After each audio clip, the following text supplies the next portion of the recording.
Welcome to Life, Death, and the Law, presented by the law firm of Deason, Garner, and Hansen, hosted by attorneys Sean Garner and Adam Hansen. So, Thomas, you know a little bit about this case in New York. What is Trump asking for? Well, what did he ask for and get? And what is he getting charged for in this fraud case in New York? Yeah, so Trump, when he was building, part of his New York, empire, if you will, he was doing a lot of real estate and he was putting up collateral that he owned to be able to back loans up. So he would say, I've got this building that's worth $200 or $300 million, and I think I should be able to secure a loan for this new building I want. And the bank's job in a normal transaction would be to say, okay, well, let's send our people over to that building, and we're going to counter you and say that building's only worth $200 million. So, and there's going to be a little bit of a back and forth, and then they're going to reach a number they both agree on, and then they'll secure a loan. The case was about the city of New York, the prosecutor's office, saying that we don't think your building was worth that much, and we think you defrauded the city because you're overvaluing your building, and therefore you got a loan you shouldn't have got. And here's the irony. The city didn't actually even fund the loan. It was a privately funded loan. The city didn't have anything to do with it. The only reason that the city is involved at all is, and it's actually the state, it was that because states prosecute criminal actions, not private citizens. Private citizens sue for civil damages, meaning money damages. The bank never sued for money damages for a big reason. There were no damages. The loan got made. The loan got repaid. The building was built, and everybody went on doing business. The loan was repaid with interest that was agreed upon. And so they're going back through the paperwork determining, okay, what can we accuse Trump of and indict him for so we can prevent him from running for president again.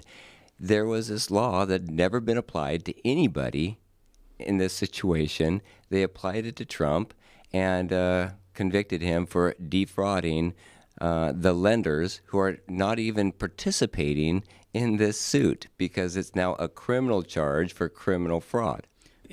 Not only did the bank who originally loaned Trump the money not participate in the lawsuit to attack Donald Trump, they actually testified in court to defend him, to say, we made money on this deal, we're fine with the deal, and we do business with him again. So I don't know in what world the person who is supposed to be harmed comes to the defense of the person accused and they still lose, saying there was no crime here, we felt good about the deal and we loved it. Yeah, and there are a lot more details that are even more disturbing that you can get into if you follow it. I don't want to bore you with them, but I will say one, and that was that Judge Engoron, who was presiding over this case, who was a very stout Democratic Party advocate, he was deciding the value of the properties on his own beforehand. And so he wouldn't allow any testimony as to the true values of the property. He'd already determined that on his own. And so he'd only allow testimony as to whether or not the documents were accurate based on the values that he came up with. And he valued Mar-a-Lago, which is one of the most expensive pieces of real estate in the world, at $18 million. And he was off by, probably $180 million on that. And it just shows how far off and how askewed this case was.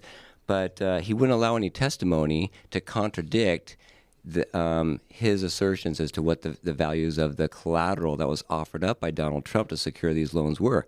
So anyways, he gets convicted for fraud. And it's not losing a civil case. He gets convicted of fraud. So with fraud, the state gets to assign the penalties, and they assigned $350 million, some odd dollars, and plus they went backwards in time to say, well, since this happened so long ago, we're going to assign interest, so another $100 million in interest on top of that. And so that is just mind-blowing. Can you imagine? Now, let's bring it down to our level, okay? Adam, you and I own a business, right? And it used to be a bank.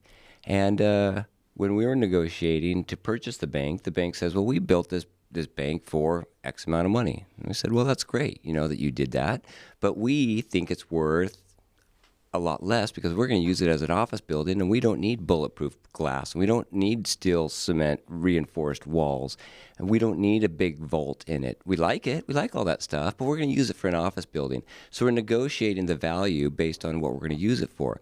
That's true with everything in real estate. That's why with real estate, it's unique, and there's a carve out in law that you just can't get a money judgment when you enter into a contract to buy real estate.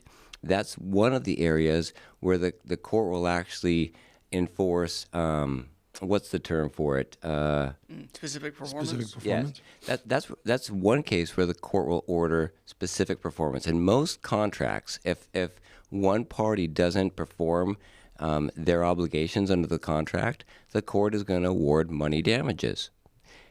In real estate contracts, they don't do that. They order specific performance because no two pieces of real estate are identical. And that's the same thing with, the deals that he was doing in New York. He's saying, this is how much it's worth because of the place that it's at, because how I'm going to build it, because of the reputation that it's going to have. All of these things go into that, and the judge says, nah, I'm going to determine on my own. So anyways, that is obviously a weaponization and very, very biased version of the application of the justice system. We got to take a break. This is Life, Death, and the Law. Coming up, more thought-provoking conversations on life, death, and the law right after this.